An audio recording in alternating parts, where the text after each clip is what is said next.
What up, Chris? Crispy. Not sure who's hosting. We'll all host since we have the ability to do so. Figured I would not allow for any radio silence, but we are here. I'm joined by everybody in the world named Chris. One is the famous Chris Carolyn of Profoundly, Mr. Profoundly Pro. And the other is the internet's boyfriend, Christopher, a.k.a. Crispy Fried, a.k.a. Crispy Sauce Barnett.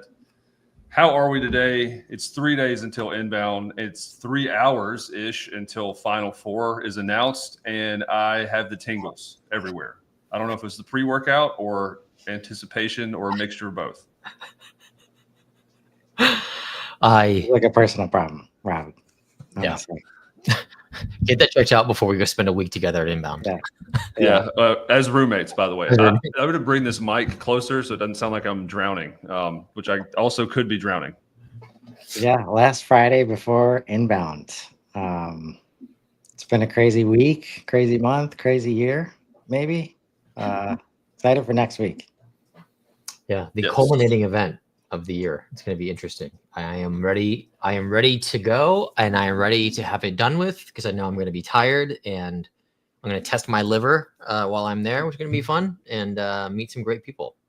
You know what's funny, other than the testing your liver line that you just had, you say culminating event of the year, and I think for a lot of people, Super included, it's kind of a cross between that and then a launch point into the entire next year leading up until inbound 26, where we're playing with all the new features and toys and gadgets and figuring stuff out for 12 straight months until they do this to us again. So yes, in one way, it's a very real culminating event, a bunch of launches and announcements and stuff that they've been hiding and not hiding, keeping from us so that they can announce it live. But right after that, like you get back, I'm always sick for 3 or 4 days. And then is it not back to the grind again? I mean, leading up until, in a way, the spring kind of like partner kickoff, sales kickoff, that kind of stuff, and then inbound 26, or no? I mean, after all the recap content, of course.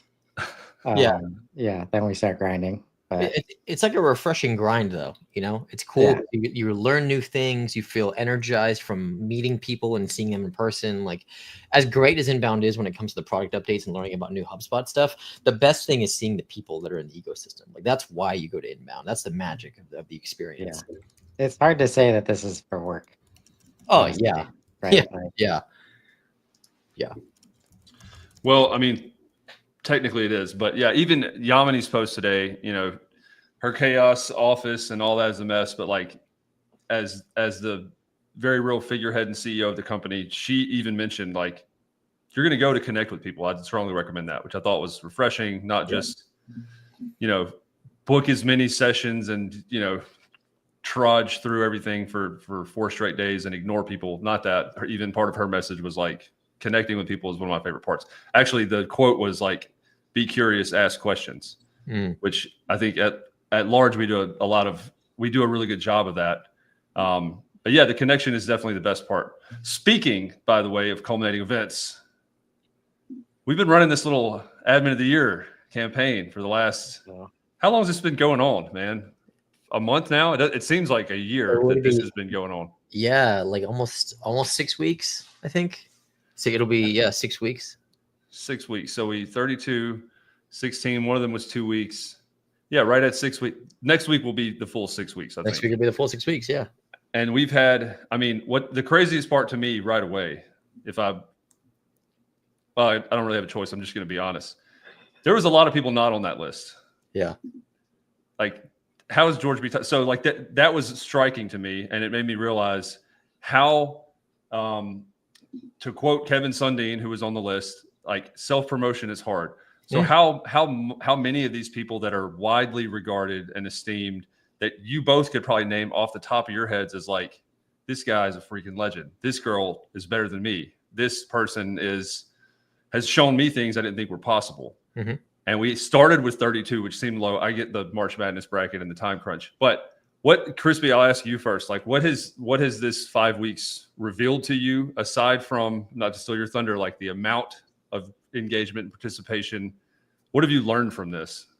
Yeah, I've learned something that I did not expect, which is we have literally created people's followings, like net new followings, and embrace people to be vulnerable and showcase who they are as a person. Like people have posted about their dogs and their kids and their family life and stuff like that to drive votes. And they're going on Facebook and posting about it. And so this has been something that has, I think, made a lot of people blossom in their professional like environments, which is great. I mean, that's if out of everything that we've achieved with this campaign we've exceeded 1 million impressions across all posts. We've exceeded 5,000 people voting. We've had, sponsors that have wanted to replicate this. Like other companies have tried to steal this idea and run it, and it's been a failure. And so out of all the big things that we've achieved, the best one is the fact that we've been able to showcase the expertise of people and that they've built a following and a presence from it. Yeah. No, other Chris. The video submissions. I mean, and the round of 32, like adding that element, it was really fun to watch people that we know outside of LinkedIn, and they're not active very often, but when they do get active, they put some pretty cool videos out, showing. I mean, for me, that's nothing better than an ad for like a true admin to have people from their team like getting on video to tell other people how awesome an admin they are. So that was really cool to see. I've seen Trisha Merriam do that. I've seen a lot of those. I've seen where, one of the vote counts was over 600. And it was like, I told my family about. So like, there's like the blending of the professional colleagues and then people that understand. Yeah. If it's my mom, like he does something in tech. He's one of them YouTubers, right? My mom is very much off the grid. So that's been like mind-boggling to me. And if I did one thing right, or had a hand, not even doing it, but had a hand in something that was right, I know that it's weird being self-promotional. That's part of the Mayor of Inbound persona, is like a character is easy. I very much enjoy that. But the admin of the year, real admin of genius videos, the thought there was, not only do I am like learning of this lifestyle more. I'm learning of like the personalities and problem solving and like raw determination. And Chris, Carolyn, talking with you a lot, like the "Don't Call Me an Admin" song came from you saying that. So learning a lot about this has led me to do that. And they probably don't have time to make this. I want them to be more involved. Carolyn, you and I have been doing Let's Build Community content for the better part of 2025. And getting people to participate sometimes needs that nudge. And so when I sent you that video about, you probably expected it more than anybody else. It was like, Rob just being Rob. But like, do you think that had played a hand in people being like, if I'm going to get this, I guess I'll go ahead and post it. Or maybe I should just create a little video. Or maybe I should, to Casey Hawkins, what she did was like have a live showdown and answer HubSpot questions. What effect do you think, if any, something humorous and something fun had on getting people to participate? Oh, it's huge. It just gives us permission to be self-promotional, basically, which, a lot of people need because it is hard. And that's a lot of what I've loved watching that over the last year. Like if you can just get people to press play like the first time, then you get to see, they see that it's okay. Other people see them. I mean, I'm really interested to see if Ellie was a fluke last week at 600 and whatever votes, which was unimaginable, or if she's figured out the game and we're expecting like over 1,000 this week. I don't know, man. That was such a good take. And I don't know if this is true or not, but I think on the helpline last week, Carolyn said, what if she's figured out a way to admin herself, like an aggregate of votes, which I don't know if that's against any rules. To me, that deserves putting you where she is right now. Just like if you can game the system against other people that are system wizards, right? Like that's impressive. Crispy, I wanted to ask, like if she had some kind of automation, like until they click the link to vote, they're getting another email. Well, she said she was second last year, so that also does make sense. Is like maybe, I think she's across the pond. I think she works in the UK. So like, there's a potential like geo disconnect and time zones, and maybe she does have like a rabid following in other places, which is totally possible. She's also incredibly gifted. I wanted to ask you, Chris. You just said getting people to push play. The person on the bottom of my screen is the internet's boyfriend. He's got shampoo sponsorships and all kind of other stuff. Looks great. He has no problem pushing record. But a lot of people that I've talked to is like, they don't like the way they look on camera. They don't like the way they sound on camera. They are, because of the kind of maybe perfectionist is the wrong term, but because of that, like doing something on video that maybe they're not used to and being kind of more behind the scenes is a real risk and a real challenge because they have to get every word right. They have to get everything about it right. Any advice from you, Crispy, on how I guess how weird of a thought that is when it's really just about sharing the value? Like, Yeah, it's a relevant thought because I mean I still deal with that in the sense of like as an example, I don't like taking pictures of myself. I don't. You know, we can call the internet's a boyfriend campaign a thing and all that stuff, but like even today, like I don't like taking pictures of myself. Getting myself to do videos has been a grind. It's all about constant, tenacious repetition to get comfortable with it. You got to embrace the discomfort of it and understand that what you're doing is so good for you and so good for your brand and your company. And this is why, you know, Super subscribes to surround bound methodology, and we're the, you know, the pioneers of that in the ecosystem. It's about displaying the value of what you create as a person and sharing that with everyone else so that they can become better. And so it is not comfortable, and it is extremely helpful for your career to go and do it. yeah, and you're on. I stumbling over my words here because of how ironic it is that we're on a call with a guy that did 400 live shows last year, right? Chris, was that weird for you starting off? I imagine, you know, he said tenacious, consistent repetition. I have personally seen you, and I've told you this, go from like, there needs to be some more dynamics or have more energy. Like this is hopefully constructive feedback to you being like having rants and having energy and having fire and also being incredibly excited and doing that. That had to have come a lot more naturally in what at episode 50, 100, 150. Now it's probably just like it almost feels not normal to not be doing content. Does that make sense? Like how would you assess your journey of 400 shows and then this year too? I definitely don't like the days where there's less content. I mean, I think for me, it was, this is what I want to do, right? And as soon as I started doing it, it was not hard to keep going. Since I was, you know, basically a solopreneur at that point, nobody could tell me like that I couldn't do it anymore, that I needed to hit metrics or all the things that get in the way. And then like, once I asked others if they were interested, that just added a whole new level. And what I've kind of found out about, like, that's the best position for me to be in, whether it's working on a project or doing content. It is live interaction that is scheduled, right? Like if I can accomplish that, like that's my best self and my best output comes from that, which is why I'm so excited now, like all the AI tools that we have. Like my biggest weakness is review and, you know, maybe learning in intentional ways from what has happened previously, reusing that content, repurposing, right? I've been doing this for a while. I didn't have podcasts set up until a few months ago, and that took a specific tool set existing in HubSpot for me to take the next step. So that's where now is it usually only takes one piece of content to get somebody out of the shell, right? And if you can do that, I think it's more important than ever to just be human online as much as possible. And somebody just posted that everybody's going nuts about the algorithm right now and whatever. Somebody highlighted the fact that their post about snacks like this week was the biggest one they had.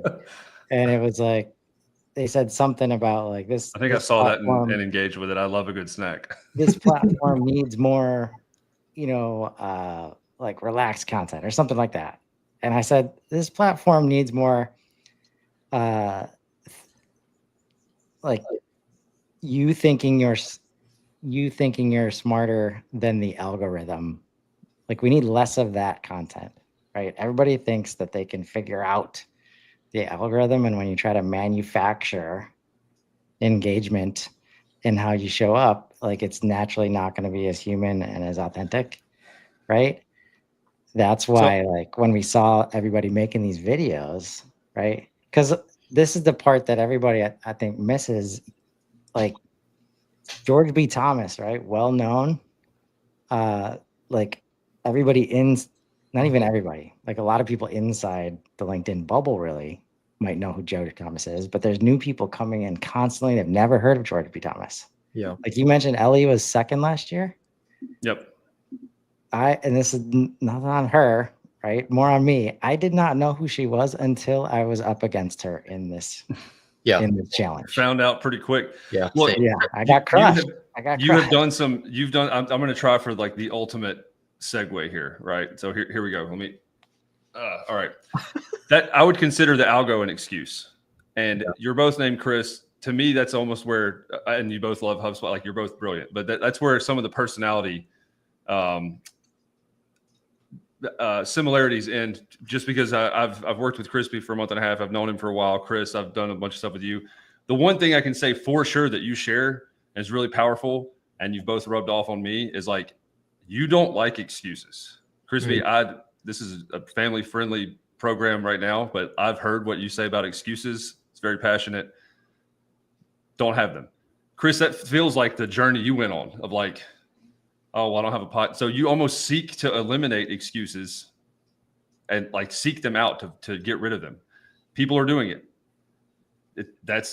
What's my excuse for not doing it, right? And that just being involved in the community and having other at-bats and having other moments where other people have gotten rid of the excuses is really powerful. Yeah. Crispy, what of that can you make sense of and explain better? I believe, Admin of the Year is a great example of this, where it is a forcing function to get people to share their experience and credibility with their networks, even if it doesn't like exist. And so Chris, you said you didn't know who Ellie was before. I didn't know either. And now I know tons of stuff about her, like way more than what I thought I would, especially in comparison to if I had discovered her on LinkedIn. Doesn't that kind of prove the point of the campaign? Like, yeah, us saying that, like there was a couple more people than that I wasn't as familiar with, right? Yeah. But now I know, and it's intentional. Like I'm making these, I have to go and figure out about these people because I'm, throwing together videos to highlight them, and it would be disingenuous and dumb and not land well with the people that know themselves if I didn't do that. So it's been a great learning opportunity for me as well.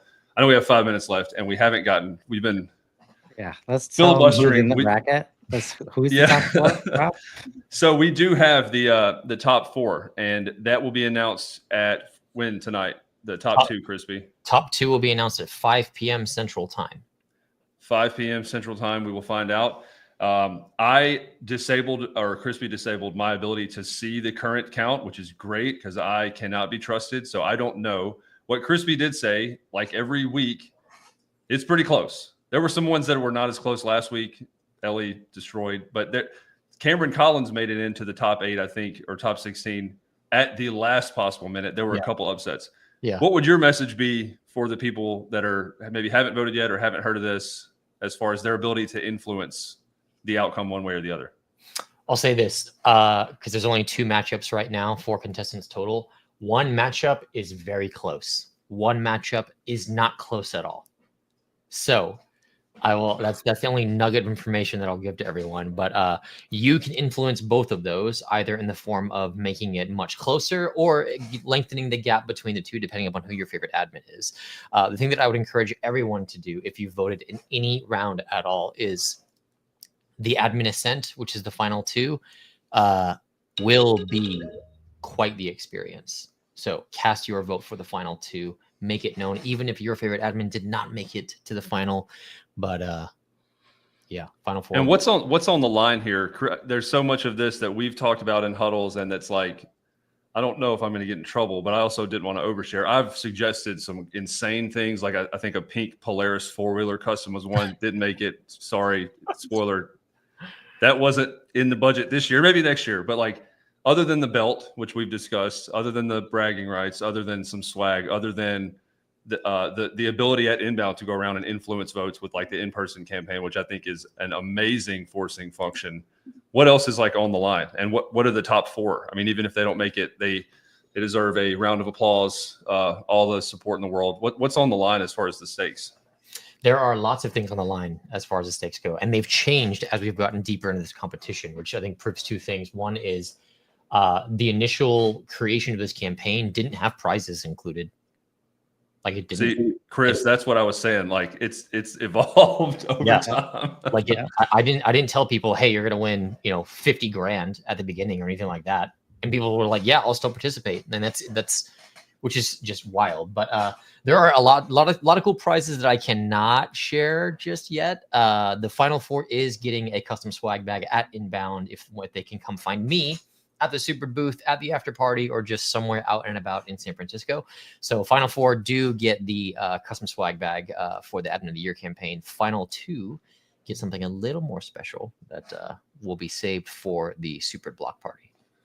Yes, and the final 8, because we've been giving stuff away in the form of like the videos. Yeah. The top 8 Wednesday or Tuesday of this week was a little bit delayed, but they all got a custom Rob created song masterpiece, which I thought was pretty cool. I've heard Amy's, she did a video.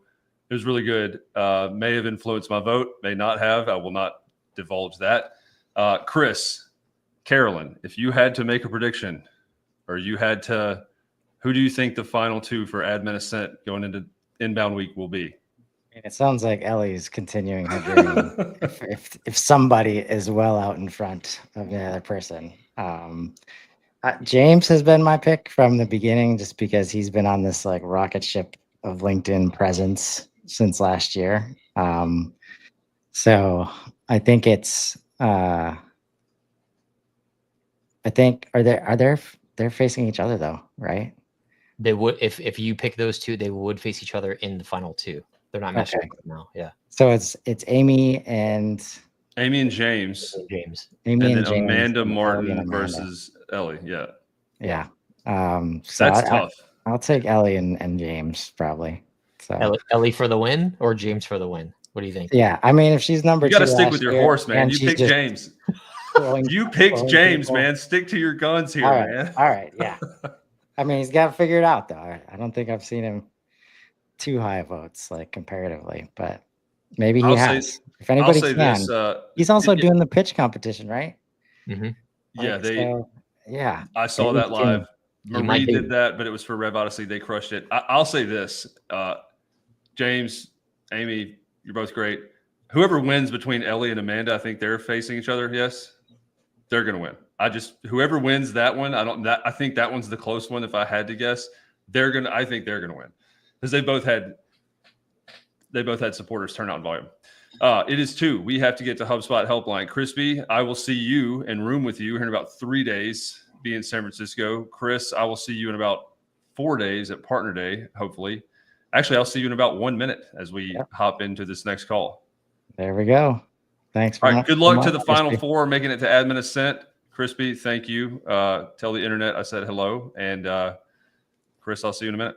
Cool. See you later. Good seeing you. Later.